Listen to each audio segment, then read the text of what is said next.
The year was 1882, and the vast plains of Nebraska stretched out like a rumpled brown blanket under an endless sky. In this rugged land, where every sunrise brought new challenges, lived a woman named Alara. She was not like the other women in Willow Creek, the small town she called home. Alara was remarkably tall, her head often reaching above the doorframes of the general store. Her frame was strong, built for hard work, and her hands, though calloused, were surprisingly gentle when she needed them to be. Just 6 months prior, a shadow had fallen over Alara's life. Her beloved husband, Thomas, had been taken by a sudden fever. He had been the one to drive their freight wagon, hauling supplies from distant towns to Willow Creek. With his passing, many expected Alara to sell the business, perhaps find a new husband, or simply fade into the background, grieving. But Alara was not one to fade. Instead, she tied her long, dark hair back with a practical ribbon, donned Thomas's old leather gloves, and climbed up onto the driver's seat of the massive wagon herself. The wagon was a behemoth, its wooden wheels taller than most men, its canvas top bleached by sun and wind. It was a beast to handle, especially when loaded with heavy barrels of flour, sacks of coffee beans, or crates of tools. But Alara, with a determined glint in her blue eyes, managed it. She learned to coax the team of 4 sturdy draft horses, to mend a broken harness on the fly, and to navigate the dusty, rutted trails that served as roads. Her first few trips were met with a mixture of shock and quiet disapproval.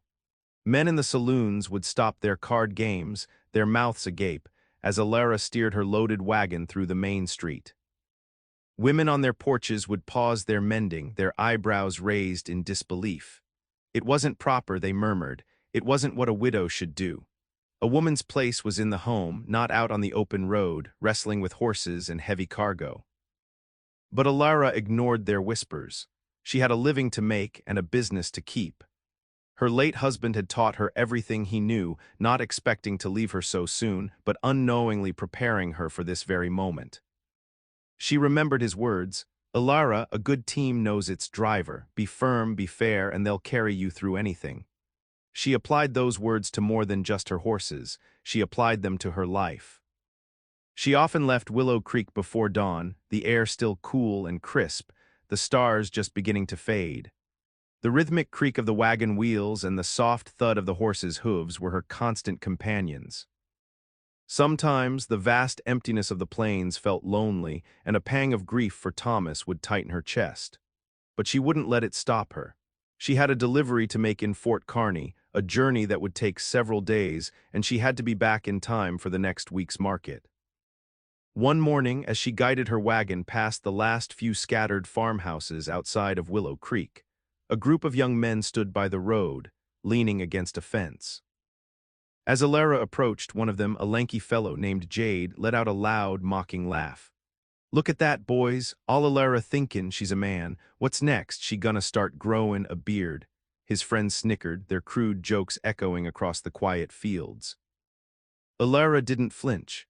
She simply fixed her gaze forward, her chin held high, and continued on her way, the powerful rumble of her wagon drowning out their unkind words. She knew their words were like the dust stirred by her wheels, unpleasant, but ultimately harmless if she kept moving forward. The sun climbed higher, warming Alara's face as she drove, leaving Jade and his friends' jeers far behind. But the mocking wasn't limited to the dusty roads outside town. It followed her, a shadow in every corner of Willow Creek. When Alara returned from her long trips, her shoulders aching but her spirit unbroken, the whispers would start again. Mrs. Henderson, who ran the fabric shop, would purse her lips and tell anyone who would listen, "It's simply not right. A woman all alone on those roads. What kind of example is that setting for our daughters?" Her words were like tiny, sharp needles, meant to prick Alara's confidence. At the general store, Mr. Abernathy, a man whose belly was as round as his opinion was strong, would make sure to loudly say, "That Alara, she's got the strength of 2 oxen. Pity she couldn't find a husband to do the real work." He'd wink at the men gathered around the Cracker Barrel, who would chuckle and nod, enjoying the joke at Alara's expense. Even the children, who usually looked up to anyone brave enough to drive such a grand wagon, had picked up on the adults' attitudes. Little Timmy, no older than 7, once pointed at Alara as she unloaded sacks of flour. "Look, Mama, it's the lady who thinks she's a man," he shouted, his voice high and clear. His mother quickly shushed him, but Alara heard it, her heart feeling a little heavier with each word. Alara knew her strength was a problem for some. She could lift barrels that made grown men grunt, and she could swing a hammer with a force that surprised even herself. This physical ability, usually praised in a man, was seen as strange and unwomanly in her.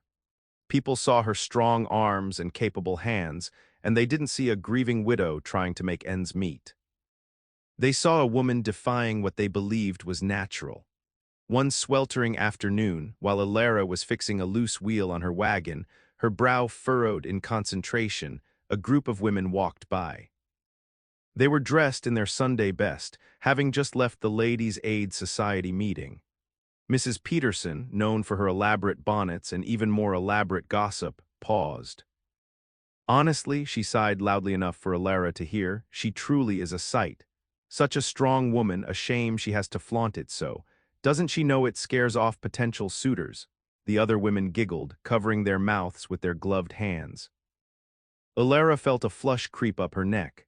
Suitors, the thought had barely crossed her mind since Thomas passed. She was too busy trying to keep their business afloat. She straightened up, wiping a smudge of grease from her cheek with the back of her hand. She looked at the women, their faces a mixture of judgment and pity. She didn't say a word, but her gaze was steady, unwavering. It was a look that said, "I am doing what I must, and your opinions won't change that." Despite the constant jabs and snide remarks, Alara found a quiet strength within herself. Each time she hitched the horses, each time she lifted a heavy crate, each time she guided the wagon through a tricky pass, she proved to herself that she could do it. The world might whisper, but her actions roared. She was a survivor, a worker, a woman who wouldn't be broken by gossip or hardship. She had to be. Thomas had trusted her with their livelihood, and she wouldn't let him down. The mockery hurt, yes, but it also hardened her, making her resolve even stronger. She knew her path was different, and she walked it with a quiet pride, even if others only saw stubbornness. While most of Willow Creek saw Alara's independent spirit as something to mock, there was one man who saw it differently. Sheriff Brody, a quiet man with kind eyes and a steady hand, watched Alara. He saw the hard work, the sheer grit it took for her to manage that huge wagon alone. He saw the way her shoulders slumped just a little when she thought no one was looking after a particularly long trip, before she straightened them again with a deep breath. He saw the unfairness of the town's whispers. Sheriff Brody wasn't one for gossip. He believed in actions, not words. He had known Alara and Thomas for years, and he remembered Thomas speaking proudly of Alara's strength and smarts. It bothered him deeply to hear the mean-spirited jokes about her. He knew the roads outside Willow Creek were not always safe. Bandits were a real threat, especially to a wagon carrying valuable goods, and even more so to a lone driver. One crisp morning, as Alara was preparing to leave for Fort Kearney, she was tightening a strap on her lead horse's harness. The air was still cool, carrying the scent of damp earth. She heard the familiar jingle of spurs and the soft thud of horse hooves stopping nearby. Looking up, she saw Sheriff Brody sitting astride his bay mare, his dark hat pulled low, but his gaze direct and serious. "Morning, Alara," he said, his voice calm and deep. "Sheriff," she replied, a little surprised. He rarely spoke to her beyond a polite nod. "Headed out again?" he asked, though he clearly knew the answer. "Yes, Sheriff, Fort Kearney run." He paused, looking out at the winding dirt track that disappeared into the distant plains. "Those roads can be lonely," he finally said, "and sometimes not safe." Alara just nodded, tightening the last buckle. She knew this better than anyone. "I've got some business to attend to down that way," he continued, his eyes meeting hers. "Thought I might ride along for a spell, keep an eye on things." Alara blinked. She understood what he was doing. He wasn't just going her way, he was offering protection, a silent shield against both the dangers of the road and the cruel talk of the town. A warmth, unfamiliar and welcome, spread through her chest. It wasn't pity she saw in his eyes, but respect. "That would be kind, Sheriff Brody," she said, her voice a little softer than usual, and so it began. For the first few hours of her journey, Sheriff Brody rode a comfortable distance beside her wagon. He didn't talk much, just rode, his presence a comforting weight in the vast emptiness. Alara found herself glancing over at him from time to time. He was a tall man himself, with broad shoulders and a quiet strength that reminded her a little of Thomas. His uniform was neat, his gun belt worn but well cared for. His presence changed things. The few travelers they passed on the road, who might have otherwise stared or whispered, simply offered a polite nod to the sheriff and then to Alara. The wild feeling of being utterly alone on the open prairie lessened, replaced by a sense of shared journey. Sometimes, when they stopped for water or to rest the horses, Sheriff Brody would dismount and help her. He'd check the wagon wheels or offer to fetch water from the stream. He never made her feel helpless or as if she couldn't do it herself. He just offered a helping hand like a true partner. Once, when a horse started to limp slightly, he carefully examined its hoof, offering gentle advice on how to care for it. Alara watched him, appreciating his quiet competence. This was different from the town's judgment. This was companionship freely given. The shared journeys with Sheriff Brody became a comforting rhythm for Alara. They traveled for several weeks, always together on the dangerous stretches of road, his silent presence a shield. But one afternoon, the quiet peace of the plains was shattered.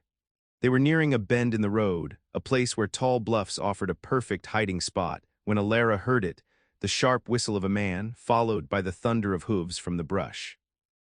"Bandits," Sheriff Brody yelled, drawing his revolver in one swift motion. "Keep the wagon moving, Alara." Alara didn't need to be told twice. She gripped the reins tighter, urging her horses into a faster trot. Her heart pounded, but her hands were steady. She knew these roads and she knew the risks. 3 men on horseback burst from the trees, their faces covered with bandanas, their eyes glinting with mischief and greed. They were aiming for her wagon, clearly wanting the goods it carried. Sheriff Brody spurred his horse, placing himself between the lead bandit and Alara's wagon. A shot rang out and dirt kicked up near his horse's hooves. He fired back, his aim true, and one of the bandits cried out, clutching his arm before veering away. "Get back," Brody shouted to the remaining 2. "This wagon is protected." But these bandits were bold. One of them, a burly man with a thick beard, rode hard towards Alara's side of the wagon. He meant to jump aboard to stop her. Alara saw him coming, his hand reaching for the side of her wagon. Without thinking, she grabbed the heavy iron-bound whip she kept by her seat. As he lunged, she swung it, not with a flick but with the full force of her strong arm. The leather cracked against his shoulder with a loud snap, and the bandit howled, falling back onto his horse, momentarily stunned. Sheriff Brody, seeing Alara's quick action, fired another shot, this one aimed to scare, sending it just over the bandit's head. The sound, combined with the pain from Alara's whip, was enough. The 2 remaining bandits, realizing they had a much tougher fight than they expected, turned their horses and galloped away, disappearing as quickly as they had appeared. The silence that followed was deafening, broken only by the heavy breathing of the horses and Alara's own ragged breaths. She pulled the team to a stop, her hands trembling slightly now that the danger had passed. Sheriff Brody rode up beside her, his face serious. "Are you all right, Alara?" he asked, his voice laced with concern. He looked her over quickly, making sure she wasn't hurt. "Yes, Sheriff," she managed, her voice a little shaky, just surprised. She looked at the whip still clutched in her hand. He didn't expect that. "Oh, that..." Brody gave a small, approving nod. "No, I imagine he didn't. You handled yourself well." He dismounted and walked around the wagon, checking for any damage. Everything seemed to be intact. "You were very brave, Sheriff," Alara said, looking at him with genuine admiration. He had put himself in harm's way for her. He just shrugged, a hint of a smile touching his lips. "It's my job." "But you, Alara, you're a force to be reckoned with." He picked up a loose stone from the road and tossed it idly. "Most folks would have frozen, you fought back." For the rest of the journey, a different kind of quiet settled between them. It wasn't just companionship anymore, it was a bond forged in shared danger. Alara felt a deep respect for the sheriff, and she could see in his eyes that his respect for her had grown even stronger. The bandits had meant to take her goods, but instead they had revealed the true courage that lay within both the quiet sheriff and the strong widow. News travels fast in a small town, especially news about a bandit attack. When Alara and Sheriff Brody finally returned to Willow Creek, the story of their brave stand had already arrived, carried by a rider who had witnessed the tail end of the chase. The tale, as it was told and retold, grew grander with each telling. People spoke of Sheriff Brody's quick draw and Alara's powerful swing of the whip. As Alara guided her wagon down the main street, pulling it to a stop outside the general store, a crowd had gathered. But this time the faces were different. There were no snickers, no whispers of disapproval. Instead, there were wide eyes and murmurs of admiration. Mr. Abernathy, the general store owner who used to joke about Alara's strength, was one of the first to approach. He looked at her with a new expression, a mix of awe and a little embarrassment. "Alara," he said, his voice softer than she'd ever heard it, "we heard what happened. You were mighty brave." He even helped her unload a crate, something he'd never offered to do before. Mrs. Henderson from the fabric shop, who had once talked about Alara setting a bad example, now nodded respectfully. "To think facing down those ruffians, you're truly a strong woman, Alara." Her words were no longer sharp needles but carried a hint of genuine wonder. Even little Timmy, the boy who had once called her the lady who thinks she's a man, ran up to her. His eyes were shining. "Alara, did you really hit a bandit with your whip? Wow." He looked at her not with childish mockery but with pure, unadulterated awe. Alara found herself smiling at him, a real smile that reached her eyes. The change in Willow Creek was remarkable. The townsfolk, who had once seen her strength as a flaw, now saw it as courage. They no longer saw a widow trying to do a man's job. They saw a protector, someone who had faced danger head-on and won. The ridicule had turned into respect, slowly but surely. When Alara walked into the saloon to deliver a barrel of whiskey, the card games didn't stop to mock her. Instead, the men raised their glasses. "To Alara," one of them called out, "and to Sheriff Brody for keeping our roads safe." Alara felt a blush creep up her cheeks, but it was a blush of pride, not shame. She noticed how people started to greet her differently. Their smiles were warmer, their nods more sincere. They would ask her about her trips, not with judgment, but with genuine interest in the news from other towns. Some even started bringing her small gifts before she left, a piece of pie or a fresh-baked loaf of bread, as a gesture of goodwill. The biggest shift came from the women. Mrs. Peterson, the gossip queen, stopped Alara one day by the well. "Alara," she began, her voice hesitant, We were wrong about you. You're a credit to Willow Creek, and you were so brave defending your goods like that." She even offered to help Alara mend a tear in her wagon's canvas cover. Alara realized that the bandit attack had done more than just save her goods. It had opened the eyes of the town. They had seen her not just as a tall widow driving a wagon, but as a brave, capable woman who was an asset to their community. The weight of their judgment, which she had carried silently for so long, began to lift. She felt a lightness in her step, a quiet triumph in her heart. The road ahead still held challenges, but now she knew she faced them with the respect of her town behind her. With the town's newfound respect came a lightness in Alara's step, but it was the steady presence of Sheriff Brody on her journeys that truly brought comfort to her heart. Their rides together became more than just a matter of safety. They became a quiet friendship, woven into the fabric of the dusty roads and endless skies. Brody continued to ride with Alara on most of her long hauls. He still didn't talk much, but Alara found she didn't need him to. His company was enough. Sometimes they would ride in comfortable silence for hours, just listening to the creak of the wagon and the rustle of the prairie grass. Other times they would share simple stories. Alara would tell him about her favorite memories with Thomas, or about a funny thing one of her horses did. Brody, in turn, would share tales of his days as a young man, or explain the habits of the local wildlife they spotted along the way. It was during these quiet moments that Brody truly began to see beyond Alara's strong exterior. He had always admired her strength and determination, but now he saw the gentle spirit beneath it. He noticed the way she would carefully move a fallen bird's nest from the path, or how she would share her meager trail rations with a stray dog they encountered. Once, they passed a struggling family whose wagon wheel had broken. Alara, without a second thought, stopped her own journey to help them, using her knowledge of wagons to mend their wheel and even sharing some of her provisions. Brody watched her, a warm feeling spreading through his chest. She wasn't just strong, she was deeply kind. He saw how she cared for her horses, speaking to them in soft tones, knowing each one by name.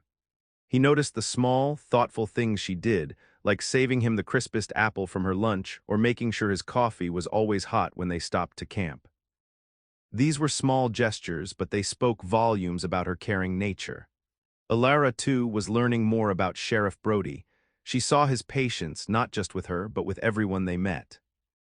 She saw his fairness when dealing with a minor dispute between two farmers.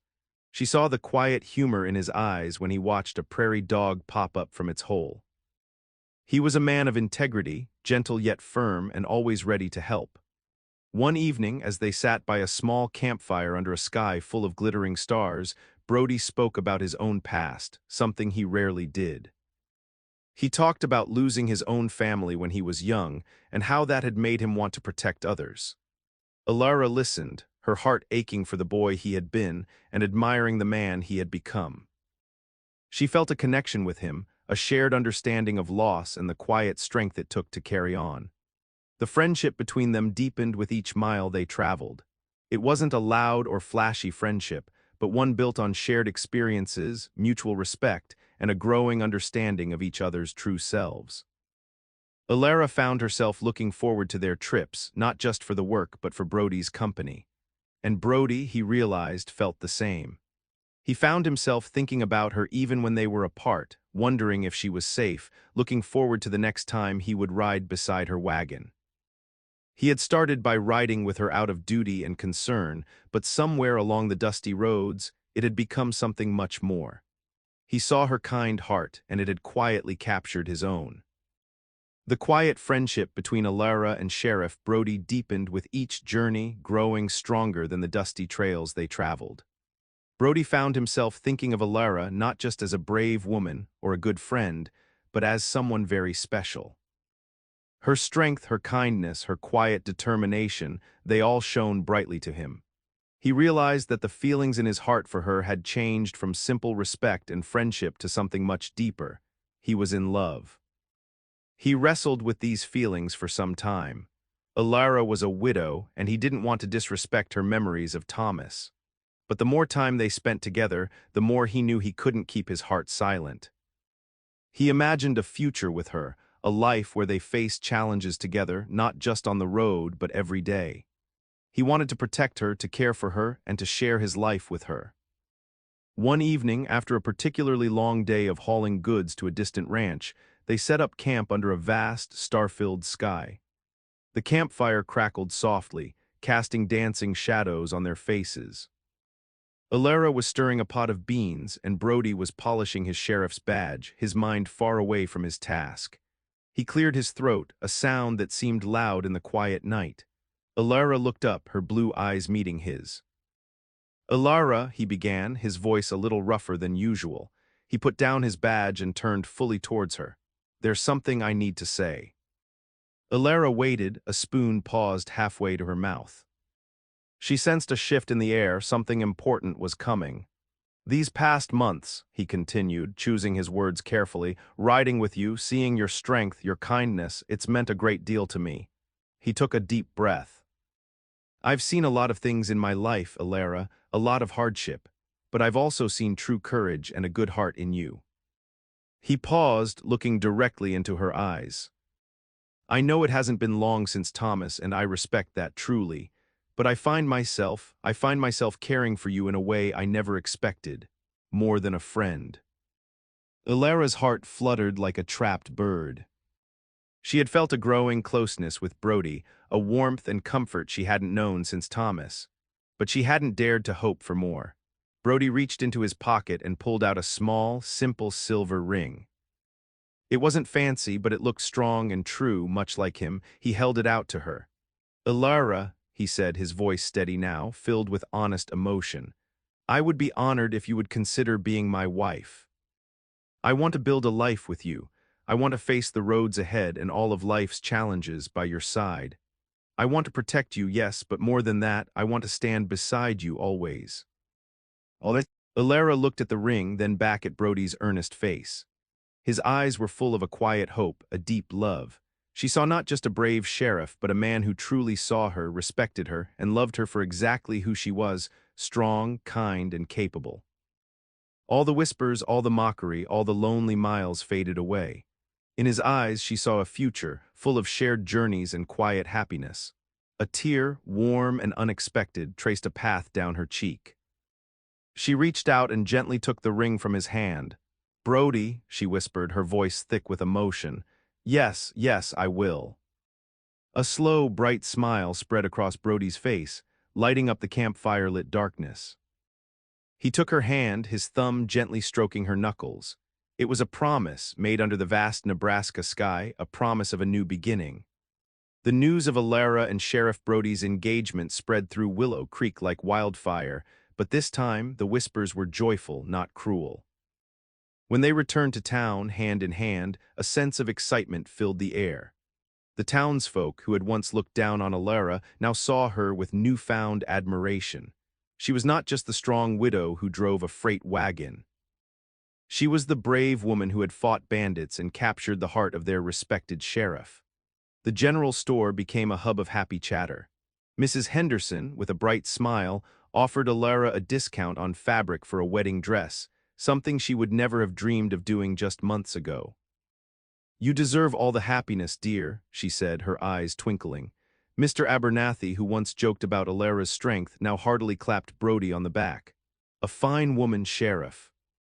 "A truly fine woman," he boomed, genuinely pleased. The children, especially little Timmy, looked at Ilara like a hero. He ran up to her, tugging on her skirt. "Are you going to be the sheriff's wife, Ilara?" he asked, his voice full of wonder.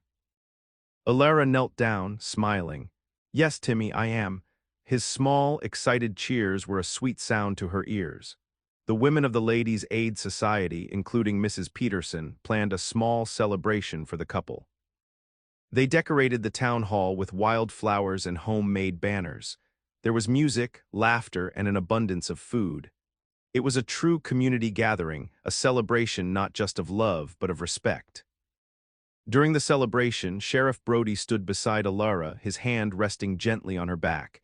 He raised his glass and the room grew quiet. "To Ilara," he said, his voice clear and strong. "To a woman of courage, strength, and a heart as vast as these plains. She has shown us all what true grit looks like, and I am the luckiest man in Nebraska to call her my future wife."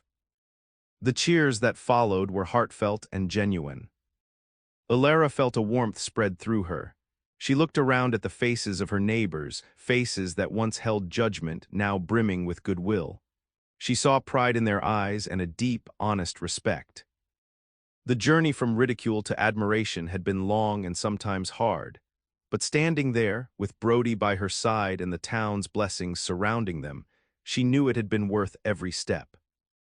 Ilara and Brody's wedding was a simple but beautiful affair, held outdoors under the wide Nebraska sky, much like their first shared campfires.